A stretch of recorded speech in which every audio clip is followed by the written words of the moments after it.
கர்த்தருடைய பரிசுநாமத்துக்கு ஸ்தோத்திரம்.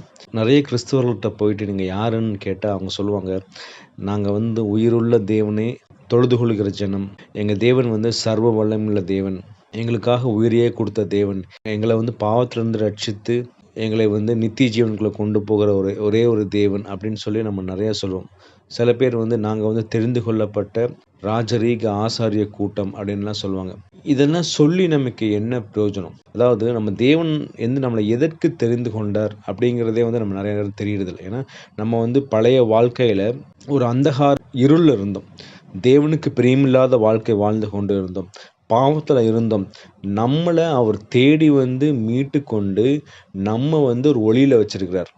இல்ல, அந்த ஒளியில நமக்கு எதுக்கு வச்சிருக்காருன்னா, நம்ம தேவனுடைய புண்ணியங்களை மத்தவங்களுக்கு சொல்றதுக்கு தான். நான் அந்த வசனத்த வாசிக்கிறேனே. 1 பேதுரு 2:9. நீங்களோ உங்களை அந்தகாரத்தினின்று தம்முடைய ஆச்சரியமான ஒளிநடத்திற்கு வரவழைத்தவருடைய புண்ணியங்களை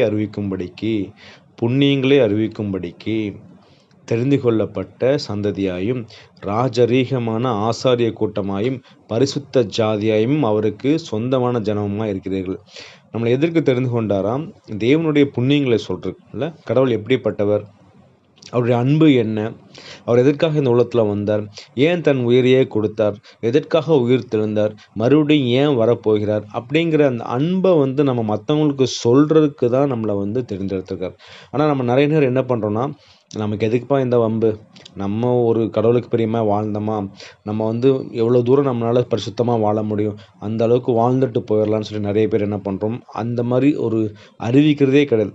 சில பேர் என்ன பண்ணுறாங்க, மறுபடியும் இந்த பழைய பாவ வாழ்க்கைக்குள்ளே போயிடுறாங்க. ஏன்னா ஒரு பரிசுத்தமாய் வாழ்கிறது ரொம்ப கடினமான காரியம். ஏன்னா அந்த கேட்டுக்கு போகிற வாசல் மிகவும் பெருசு இல்லைங்களா? ஆனால் சத்தியத்துக்குள்ளே போகிறது மிக குறுகலான வாசல். அந்த குறுகலான வாசலுக்குள்ளே கண்டுபிடிக்கிறதே நிறைய பேருக்கு கஷ்டம். கண்டுபிடிச்சாலும் தேவன் கூட்டிட்டு வந்தாலும் அந்த இடத்துல கண்டினியூஸாக ட்ராவல் பண்ணுறங்கிறது கூடாத காரியமாக இருக்குது. அப்போ எப்படி நம்மளால் தேவனுடைய அன்பை நம்ம சொல்ல முடியும்? சில பேர் பார்த்திங்கன்னா, எங்களுக்கு ஒரு மேடை கிடைக்கல, எங்களுக்கு ஒரு ஆப்பர்ச்சுனிட்டி கிடைக்கல, வாய்ப்பு கிடைக்கல, மற்றவங்க இடத்துல போய் நான் தேவனை குறித்து சொல்கிறதுக்கு, அவர் அன்பை பிரஸ்தாபப்படுத்துறதுக்கு எனக்கு சான்ஸே கிடைக்கலன்னு சொல்லி நிறைய பேர் சொல்லுவாங்க.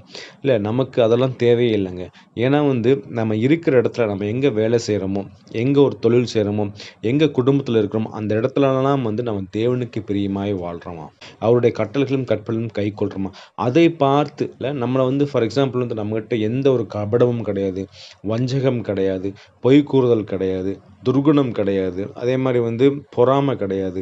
இதெல்லாம் இல்லைன்னு ஒருத்தர் நம்மளை பார்த்தாலே அவங்களுக்கே ஒரு ஆச்சரியம் வரும். என்னப்பா